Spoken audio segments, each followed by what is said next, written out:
Welcome to the Canadian edition of The Gospel Truth with Andrew Womack, a teaching ministry that focuses on God's unconditional love and grace. The teachings that you have invested in me has produced healing and relationship with God in my life. So I'm just eternally grateful to you and to your ministry. And now, here's Andrew. Welcome to our Monday's broadcast of The Gospel Truth. Today, I'm into my third week of teaching on lessons from Joseph, and my staff put together a little condensed introduction to this. It's just a summary of this. This is our free gift to you. And then we also have a USB here that has the audio and video on it. Or you can get our DVDs that were made from these television programs, or you can get CDs, just the audio portion. So anyway, we've got a lot of ways for you to take advantage of this, and at the end of our program, we'll be advertising how you can also get my teaching on lessons from Elijah and lessons from David. And as I said many times during this series, if you don't learn at the expense of people in the Bible, then you're going to learn through the school of hard knocks. And I tell you, it's just so much better to learn. And this is what it says over in 1 Corinthians chapter 10, that all of these things were written for our learning, that we through them might learn not to lust, not to murmur, not to complain, not to commit idolatry. It says it twice there in 1 Corinthians chapter 10. So I encourage you to please get these materials. This is a brand new teaching. It's been, I think, 6 or 7 years since I'd taught on Joseph. So this is all new, and I tell you, it's been powerful. I haven't got time to go back through everything that I said concerning Joseph, but we've already covered from Genesis chapter 37 up to Genesis chapter 42. So of course that's a lot of material, and I just need to highlight some things. I know that not every person watches this program every single day, and even if you do, you need to be reminded of things. You know, the Scripture talks about how that we need to keep our mind stayed upon these things. But Joseph was given 2 dreams in Genesis chapter 37 when he was only 17 years old. And these dreams were how God imparted His will for his life to him. He showed him that someday his brethren were going to come bow down to him. Now that wasn't real specific in exactly why they were going to do it, where they were going to do it, when they were going to do it, but it presented Joseph with the picture that somehow or another he was going to be lifted up, and his brothers who hated him were actually going to come and bow down to him. And I tell you, you have to have God impart a vision to you before you can see God's plan for your life come to pass. Again, you may not know all of the specifics, but you have to have a direction to head in your life. Scripture says over in Proverbs chapter 29, where there is no vision, the people perish. And most people don't have any specific goal in mind. That's like, you know, if you don't have anywhere that you specifically want to go, well, then you can take any road and it'll get you there. But when you have a destination in mind, that dictates your decisions. It dictates the direction you go. It dictates which road that you take. And if you don't have a vision for your life, I guarantee you Satan is going to take advantage of that lack of direction to put you down a road that'll head you to some place you don't want to go. So anyway, we've already dealt with this, but man, that is so important. I could just preach on it all over again. But Joseph was given direction by God that he was going to be promoted, and Joseph held on to it. Again, I could go back over all of these things, but it's so important that you don't let life's circumstances and problems that come against you derail you. And this is one of the things about Joseph that just really inspires me, that regardless of what happened to Joseph, Joseph kept these dreams that God had put in his heart in front of him, and it became a motivation, it became a dominant force in his life. I don't believe he ever gave up on what God showed him, and most of us would have given up long before Joseph did. As you go on with the story, at the end of Genesis chapter 37, Joseph's brethren hated him. They were envious of him because his father favored him above the others, and plus he had had these dreams and told it to them, and so they just hated him the more because of his dreams, and they actually thought of trying to kill him. But Reuben, the oldest brother, he intervened and said, no, don't kill him, throw him in this pit. And he intended sometime to go back and pull Joseph out and deliver him back to his father. But while Reuben was out tending the sheep, the brothers saw some Ishmaelites and Midianites coming by, and they sold Joseph into slavery. And boy, there's a lot of things we could say about all of this, but did you know part of the reason that I believe God inspired these brothers to sell Joseph into slavery was for his own protection, because they had it in their heart to kill him. And if he would have stayed there, they would have eventually have killed him. And so God intervened and stopped their plans to kill him, and instead sold him into slavery, and that also positioned him in Egypt, where God had plans for Joseph being promoted and being the second most powerful man over the entire nation. So anyway, I could go through every one of these things just all over again, but let me point out in Genesis chapter 39, verse 2, as Joseph was standing on the auction block, he was stripped naked, and they were auctioning him off.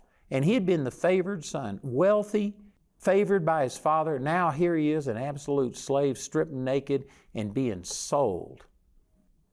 Did you know most people right then would just give up? Joseph, it says in Genesis chapter 39, verse 2, that God was with Joseph and he was a prosperous man. I don't believe that that was only God's opinion. That was Joseph's opinion. And yet I imagine everybody else around thought, boy, this guy's nothing. He's being sold as a slave. It doesn't matter what other people say about you. It doesn't matter what circumstances say about you. It's what you think in your heart. And I believe as you go through the 39th chapter of the book of Genesis, that you see that Joseph was still hanging on to the promises that God had given him, that he was going to be exalted and someday his brothers would come and bow down to him, because he just began to prosper. Everything he did prospered. Did you know people who are defeated, people who are given up, people who are bitter do not prosper like that? I tell you, I'm speaking to some people right now that I'm not saying you haven't had bad things happen, but you have let those bad things produce a bitterness in your heart that causes you not to give your all to everything, not to do what you're doing with excellence. You become bitter instead of better. Joseph became better. Joseph determined he was going to serve his master better than anybody else. Because of it, he was promoted to the very top position. And it says that Potiphar, the man who had bought him, he didn't even know anything that happened except his food that he ate. He didn't pay attention to anything. He trusted Joseph implicitly. And I tell you, that doesn't happen to people who are bitter and angry and griping, discouraged, defeated, and giving up. This says multitudes about Joseph. And then Potiphar's wife, she tried to entice Joseph into having sexual relationship with her. And yet right there in the 39th chapter, it says that Joseph said, how could I do this great wickedness and sin against God? And this was one of the major points that I made last week as we were talking about this, is that you've got to recognize it's your personal accountability to God that gives you character and integrity and boundaries for your life. So many people, they have a situational ethics that it just depends on whether they think they can get caught or not. You know, I was just recently at a meeting and I had people give me it was over $7,000, $7,500 I think it was, in cash. And did you know that a lot of people, when people just put money in your hand like that, a lot of people will just take it and think, well, I don't need to declare this or anything, and nobody knows, and there's no way to give them a receipt, and so people just put this in their pocket. But I have to answer to God. It doesn't matter whether the U.S. government realizes this, whether anybody else knows about it. I have to answer to God. And so I took this money that was given to me, but it was intended for the ministry, and I brought it back and put it into the ministry. I'm not saying that to pat myself on the back, but I'm saying that, see, it's because I know that God sees me, and it doesn't matter whether other people do this in secret, whether anybody knows what's happening. It's not situational ethics. Joseph, he said, how could I do this great wickedness and sin against God? He could have gotten by with it. Potiphar's wife wasn't going to tell on him if he had had an affair with her, because it would have been her own head that would have been on the auction block or on the chopping block. So he could have gotten by with it, except that he knew that God saw what was going on. I tell you, that's one of the pieces of information about Joseph that I just love. And because Joseph wouldn't have an affair with the master's wife, she lied about him and had him thrown into prison.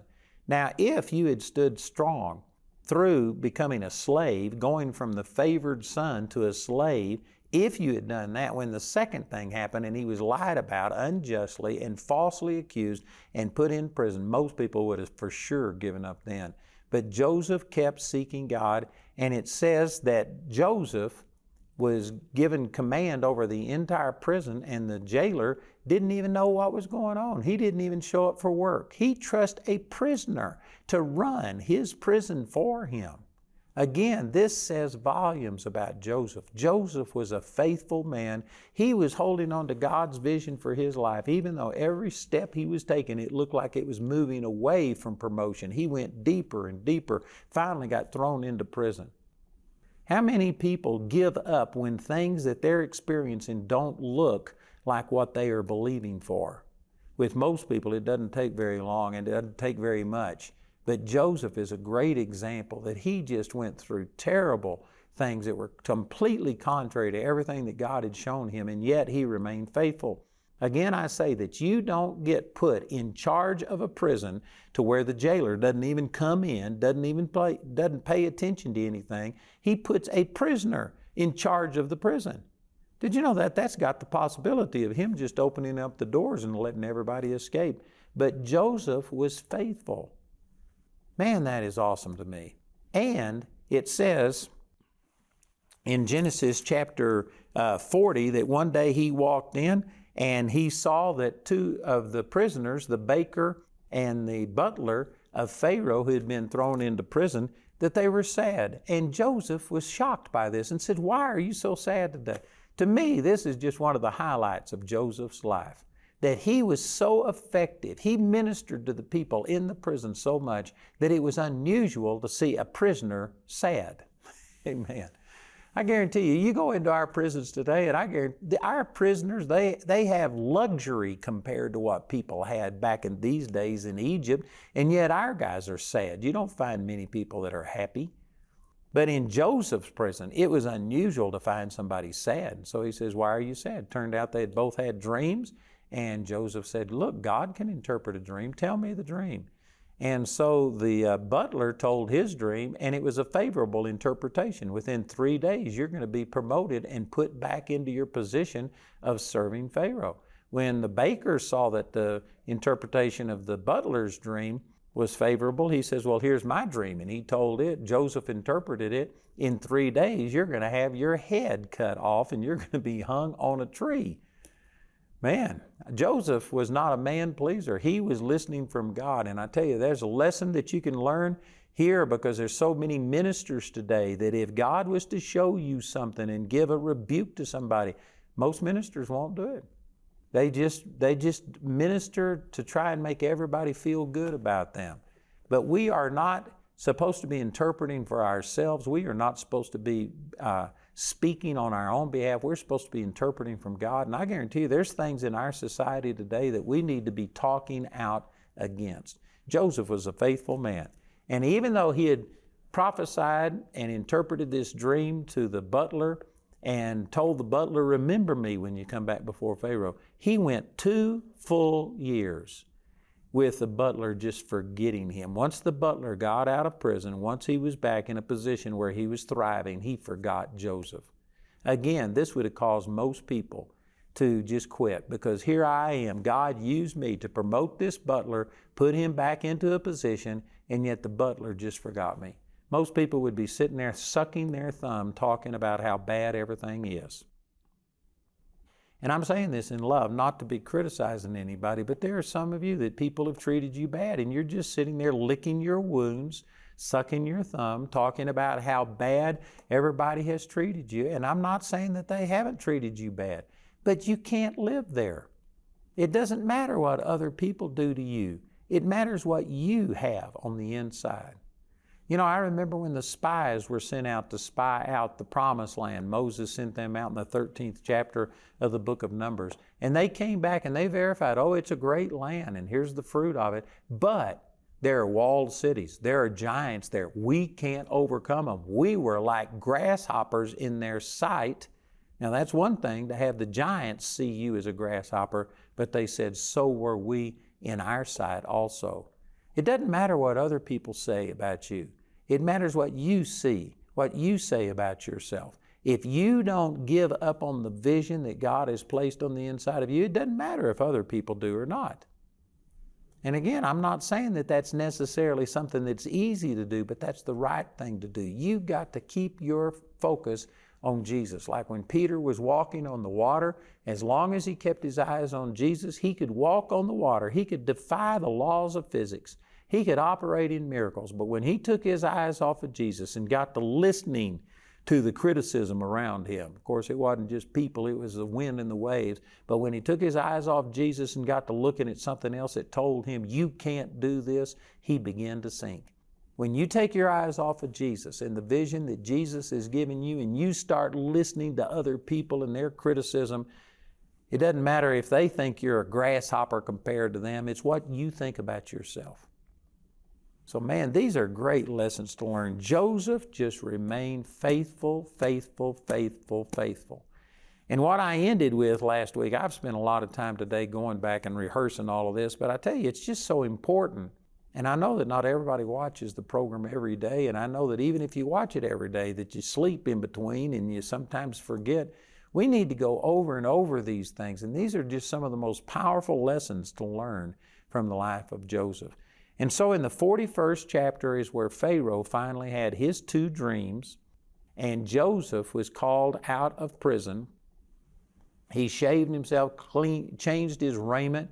I made a point of that last week talking about that. And then he came before Pharaoh and he interpreted these dreams. And he not only interpreted them, but then he began to start giving direction to Pharaoh about what he should do in response to what God had shown him. Boy, to me, I don't take this lightly. To take a person who is a Hebrew, and later on you'll find out that the Egyptians wouldn't have anything to do with the Hebrews because they were shepherds, and that was an abomination to them. So this person was of a race that was an abomination to the Egyptians.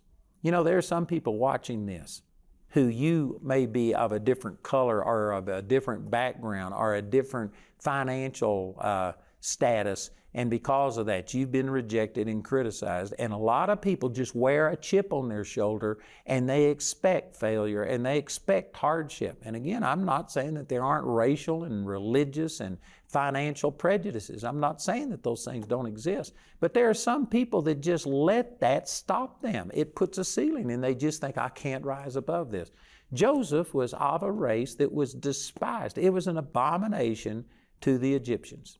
And yet, God promoted him and put him in front of the most powerful man on the planet. And Joseph not only rose to the occasion and interpreted the dreams, but then after the interpretation, he started giving Pharaoh directions. A guy who was of what the Egyptians considered an inferior race, that he started giving directions to Pharaoh, plus he had been a prisoner. I mean, you can't get any lower than what Joseph was. Joseph came from the pit to the palace. There weren't any stepping stones in between. And yet Joseph rose to the occasion. He recognized the anointing of God that was on him. And he kept those dreams that God had given him. He knew that promotion was coming. He was prepared for this. And he started giving directions to Pharaoh and telling Pharaoh what Pharaoh needed to do to react to the things God had shown him. Boy, to me, that is awesome.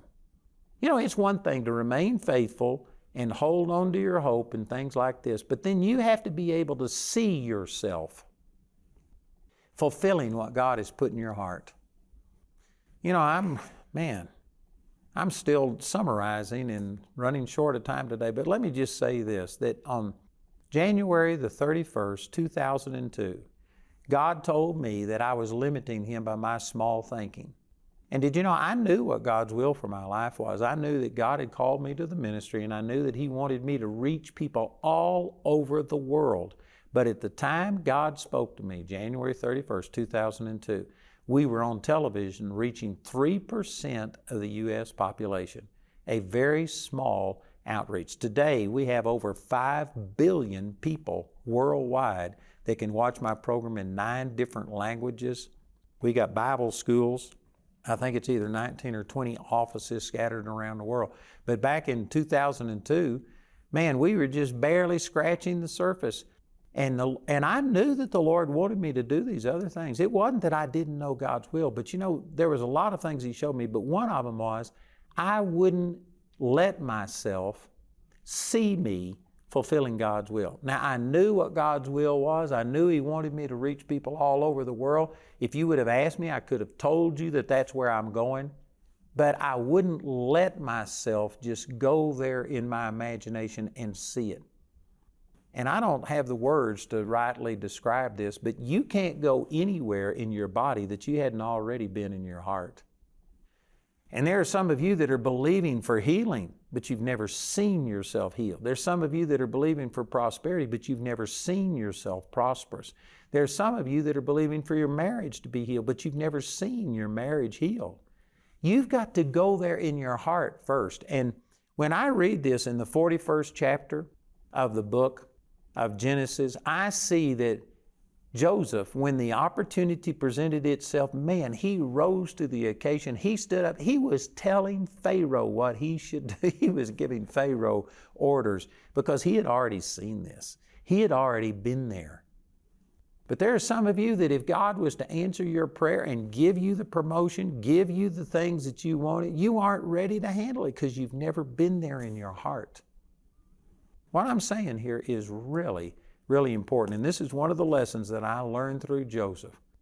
That it had been 13 years since he saw these visions, these dreams about him being promoted and his brethren coming bowing down to him. It had been 13 years with nothing but negative experiences. Every step looked like it was moving away from the vision that God had placed in his heart. And yet he had nurtured that vision. And I believe his faithfulness to Potiphar, his faithfulness in the jail, and all of these things showed that he never gave in to the depression. He never gave in and let his vision go. He was still being faithful and knowing that God was going to promote him. And so for 13 years, he had nurtured this vision. And when the time came, he was prepared. There are some of you that are believing for things that you aren't prepared. If God was to give you the increase that you're believing for, you don't have the character, you don't have the maturity to be able to handle it. I'm not saying that to criticize you. I'm saying it to encourage you that, praise God, if we would quit saying, oh God, just change my circumstances, but instead say, God, change me so that I can rise up to the occasion, that when the opportunity comes, when the faith works and I see the opportunities, I'll have the character to be able to handle it. Man, this is really important. And these are some of the lessons that I learned from Joseph, and I tell you, it is just awesome. So again, that was all pretty much summary of what I've been teaching the last 2 weeks. Tomorrow we're going to start moving forward in this story. But again, I've got this little booklet. This is a free gift to you that my staff put together, just a brief summary of the teaching on Joseph. And then we have a USB that has the audio and video on it. Here is the DVDs as seen on TV, and here are the audio portion, the CDs on Joseph. And we also have a package offer where you can get my lessons from Joseph, lessons from David, and lessons from Elijah. If you'll listen, our announcer will give you all of that information about how you can get these products, and I encourage you to please take advantage of it. I believe this would change your life. So listen, and then please call or write today. Andrew is offering his booklet, Lessons from Joseph, as his free gift to you today. This offer is limited to one free booklet per household and is available in the US, UK, Canada, and Australia. Contact us today to receive your free booklet. Andrew's complete series, Lessons from Joseph, is available in either a CD or DVD album or as a USB made from our daily television broadcast. Each of these resources is available when you contact us. This entire series is also available for audio download, absolutely free from our website. Or you can get these products as part of the lessons package in your choice of either CD, DVD, or USB from Lessons from Joseph, Lessons from David, and Lessons from Elijah. Also, this package will include the Lessons from Joseph booklet. These teachings will give you the chance to learn from the successes and mistakes of 3 very powerful but very human men of God. The lessons package has a catalog value of $125, but you can receive all of these valuable resources today for just $90. We also want to remind you of Andrew's Living Commentary software. The Living Commentary includes more than 50 years of Andrew's Bible study notes and personal encounters with God. Get Andrew's Living Commentary today for $135. Go to our website at awmc.ca and click on today's TV offer under the Store tab to see all the ways you can get these products. Or you can call the Andrew Wommack Ministries Canada helpline Monday through Friday from 9 a.m. to 5 p.m. Eastern Time at 647-348-2220 to order. I'd like to let all of you, our Canadian viewers, know that we have a Bible college in Toronto, and we would love to have you come and be a part of it. There's multiple ways you can take advantage, not only through the campus there in Toronto, but we have online courses, we have correspondence courses, just a number of ways. But we want to help you, and we're making it as available to you as we possibly can. So check it out. The information's on your screen, our Charis Bible College, Toronto. If Andrew's teachings are making a difference in your life, consider becoming a Grace Partner with Andrew Wommack Ministries Canada today. Grace Partners are special friends of the ministry who commit to giving $30 or more per month to help Andrew reach thousands of people here in Canada and around the world with the life-changing message of God's unconditional love and grace. If you'd like to become a Grace Partner today, go to awmc.ca. While there, you'll also find details about all of the products available and be able to access many of Andrew's teachings absolutely free. You can listen to them while you're online or download them for later and listen on the go. Remember, that's awmc.ca. Thank you for your support, and we look forward to hearing from you today.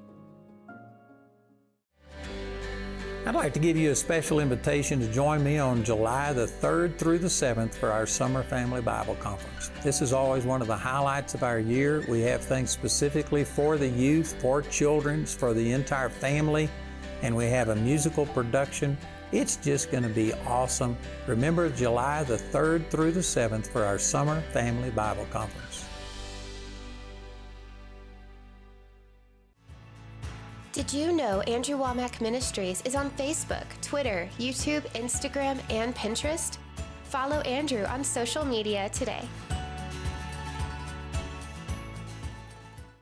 I'd like to invite you to join me every weekday at 3:30 p.m. for what we're calling a Truth and Liberty live cast, where you can actually call in and be a part of this broadcast. And it's going to be 5 days a week. It'll be live for an hour and a half each day, and I tell you, it's going to be good. We're going to be discussing spiritual things, but also political things, just anything you want. It's a live call-in program. I'd encourage you to be a part of it starting March the 6th, our Truth and Liberty live cast.